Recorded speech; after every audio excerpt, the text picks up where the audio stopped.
Tchaikovsky nasceu em 1840 e a sua vida passou por um momento especial na Rússia e na Europa.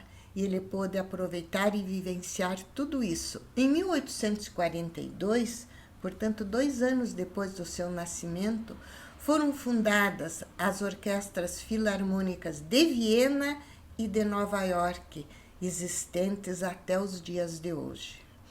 Nós vamos viver a partir de 1840 a segunda revolução industrial, com o aparecimento das ferrovias, dos navios a vapor, grandes fábricas sendo construídas, esses avanços dos quais Tchaikovsky pôde aproveitar, pois ele vai ser o primeiro músico a atravessar o Atlântico e se apresentar nos Estados Unidos. Em 1881, ele estava em Nova York, inaugurando o Carnegie Hall.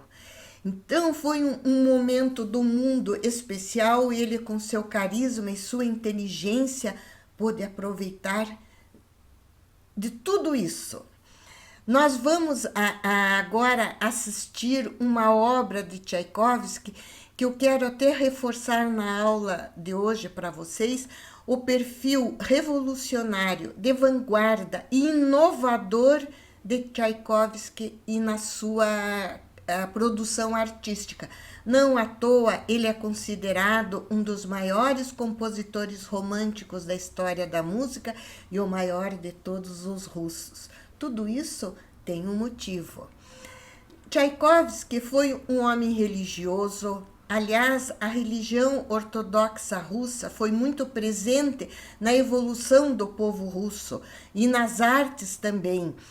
Todos eram muito engajados e vivenciando a maravilha que foi e é a Igreja Ortodoxa Russa. Nós vamos assistir uma obra sacra escrita e composta por Tchaikovsky na década de 70, em 1879. Até então, a Igreja Ortodoxa Russa não permitia que compositores seculares que tinham sua obra em sinfonias, óperas, canções, compusessem para a Igreja Ortodoxa Russa música sacra.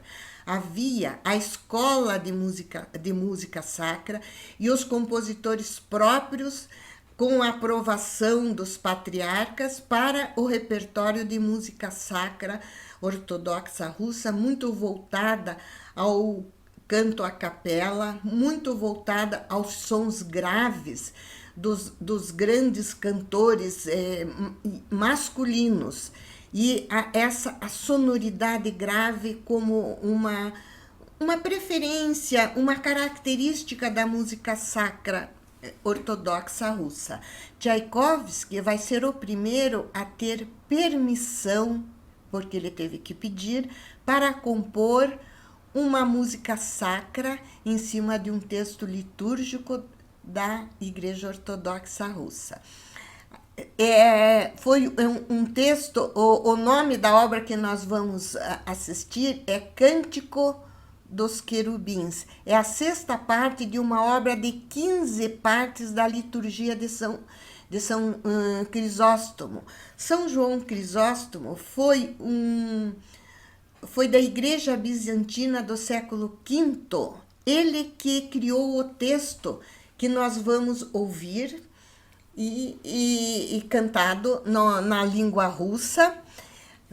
E esse texto foi desenvolvido em homenagem ao sacramento da Eucaristia da Igreja Bizantina Grega, no século V. Foi feito especialmente para ser rezado e cantado na Catedral de Santa Sofia.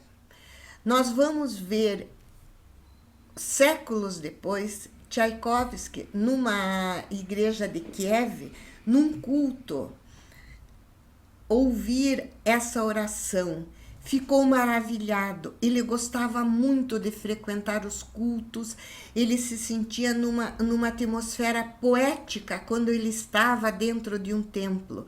E ele daí pediu autorização, recebeu e pôde compor a música que nós vamos ouvir. Com isso, ele abriu o caminho para os compositores russos que vieram depois também poderem compor em cima de textos litúrgicos ortodoxos.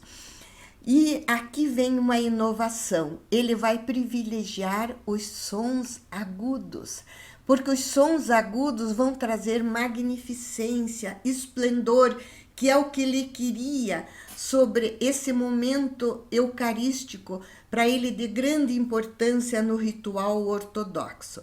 Agora, um detalhe maravilhoso. Nós vamos assistir a apresentação dessa obra de Tchaikovsky, que poucos conhecem. E vai ser dentro de um clipe de duas igrejas icônicas na Rússia. A Catedral de São Basílio e a igreja do Senhor Salvador em São Petersburgo. Ambas são de grande importância e apresentam o verdadeiro estilo da arquitetura russa. A Catedral de São Basílio fica na Praça Vermelha, faz parte do Kremlin e foi construída durante 6 anos, nos anos de 1500, entre 1555 e 1561, por Ivan o Terrível.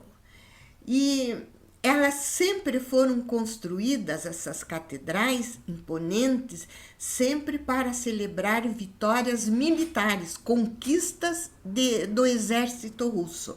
Muito ligado essa parte da espiritualidade com as conquistas territoriais do Império Russo. E a Igreja de São Basílio é um conglomerado de 8 pequenas igrejas em torno de uma central. Vocês vão ver, é o exemplo, é o clímax da arquitetura russa, que só existe lá, não existe em lugar nenhum. Assim como a Catedral do Senhor Salvador em São Petersburgo, que já foi construída nos anos de 1800 e pouco, foi no século XIX, mas também dentro das características da arquitetura russa.